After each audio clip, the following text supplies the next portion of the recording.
নমস্কার বন্ধুরা, আজকে আমি রান্না করব আলু ফুলকপি দিয়ে ডিমের তরকারি। আর এর জন্য যা যা লাগছে তা হচ্ছে ডিম, আলু আর ফুলকপি, এছাড়া নিয়েছি হলুদ, শুকনো মরিচ, জিরা গুঁড়ো, আস্ত জিরে, ধনিয়া গুঁড়ো আর লবণ। চলুন তাহলে আমরা রান্নাটা শুরু করি। প্রথমে একটি কড়াইয়ে আমি পরিমাণ মতো তেল নিয়ে নিব।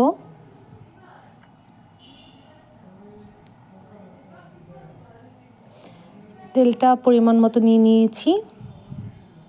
এখন আমি এই তেলের মধ্যে ডিমগুলো একটু হালকা করে ভেজে নেব। ডিমগুলো আমি হলুদ আর লবণ দিয়ে মেখে নিয়েছি, দিয়ে দিলাম।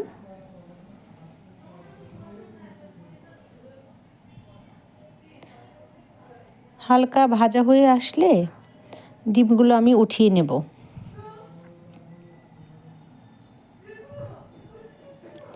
ডিমগুলো মোটামুটি ভাজা হয়ে গিয়েছে, আমি ডিমগুলো উঠিয়ে নিচ্ছি। এখন এই তেলের মধ্যে আমি ফুলকপিগুলো দিয়ে দেব।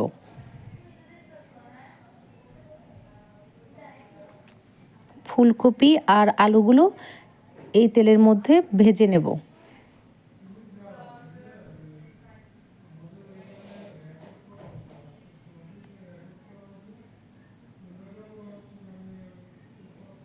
এখানে সামান্য একটু লবণ আর হলুদ দিয়ে দেব।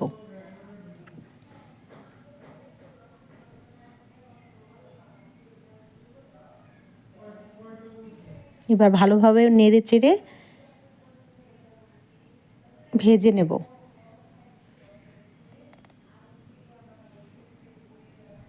সুন্দর করে ভেজে নিচ্ছি।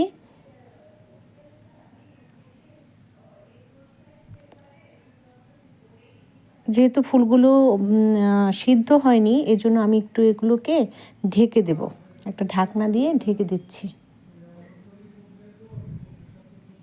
যাতে ফুলকপিগুলো একটু নরম হয়ে যায় এবং সুন্দর করে ভাজা হয়ে যায়।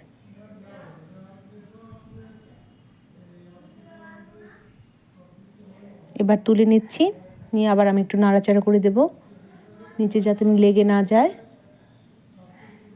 আলতোভাবে সুন্দরভাবে নেড়ে চেড়ে আবার ঢাকা দিয়ে দেব। এবার ঢাকনা খুলে ফুলকপিগুলো উঠিয়ে নিয়েছি। এখন এই কড়াইয়ে আমি আরেকটু তেল দিয়ে দিব। এরপরে দিয়ে দিব আস্ত জিরে।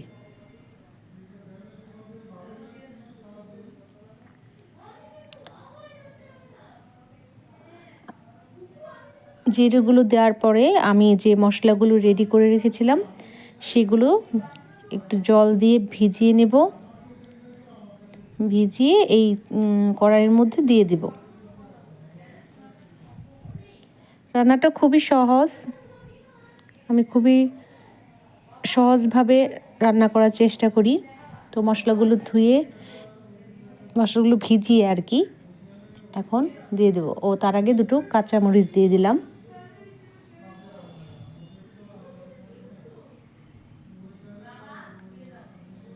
এবার মশলাটা ঢেলে দিচ্ছি। এবার মশলাটাকে তেলের সাথে সুন্দরভাবে কষাবো। যতক্ষণ না মশলাটা কষে তেল বের হয়ে আসছে ততক্ষণ আমি এটাকে কষাতে থাকবো।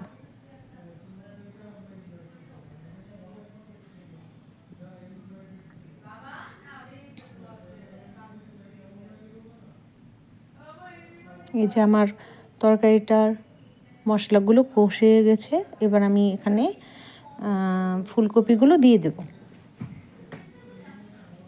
তেলগুলো উপরে উঠে আসছে।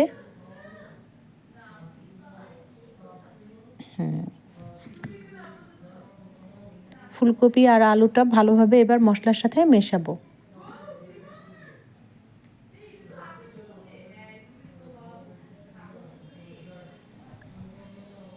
মিশিয়ে নেওয়ার পরে আমি পরিমাণ মতো এখানে জল দিয়ে দেব। খুব ভালোভাবে কষাতে হবে।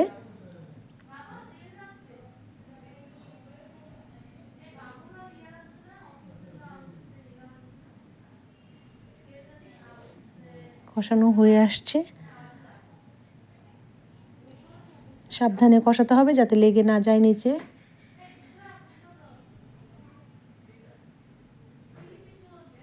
এই যে প্রায় কষানো হয়ে গেছে।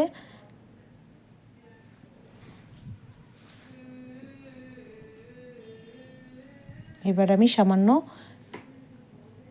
পরিমাণে যতটুকু আমার তরকারি ঝোল রাখা দরকার ততটুকু জল দিয়ে দিব।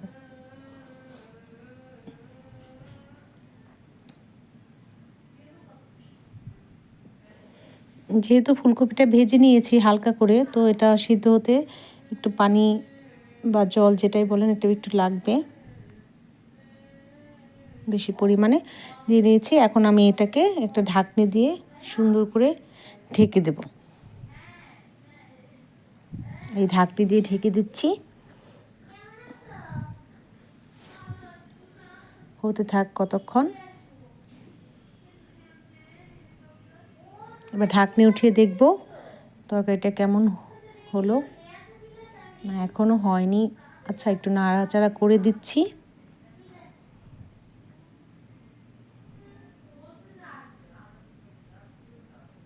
এবার আমি এখানে ডিমগুলো দিয়ে দেব। এবার ডিমটা তরকারির সাথে ভালোভাবে মিশিয়ে নিচ্ছি।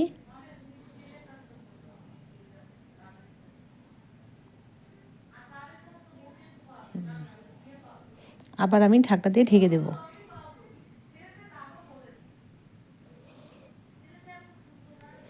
এখন রান্নাটা প্রায় হয়ে আসবে, মৃদু আছে হতে থাকবে। মৃদু না, একটু বেশি আঁচেই দিতে হবে। তারপরে এটা ঢাকনাটা খুলে এখানে আমি নাড়াচাড়া করে সামান্য গরম মশলা আর ঘি দিয়ে দেব। যেহেতু পেঁয়াজ ছাড়া রান্না করেছি সেহেতু এখানে একটু ঘি দিতে হবে, নইলে তরকারিটা সেরকম স্বাদ লাগবে না।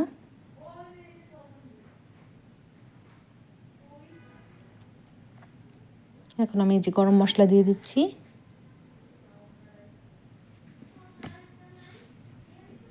আর দিয়ে দিব সামান্য পরিমাণে 1 চামচের মতো ঘি।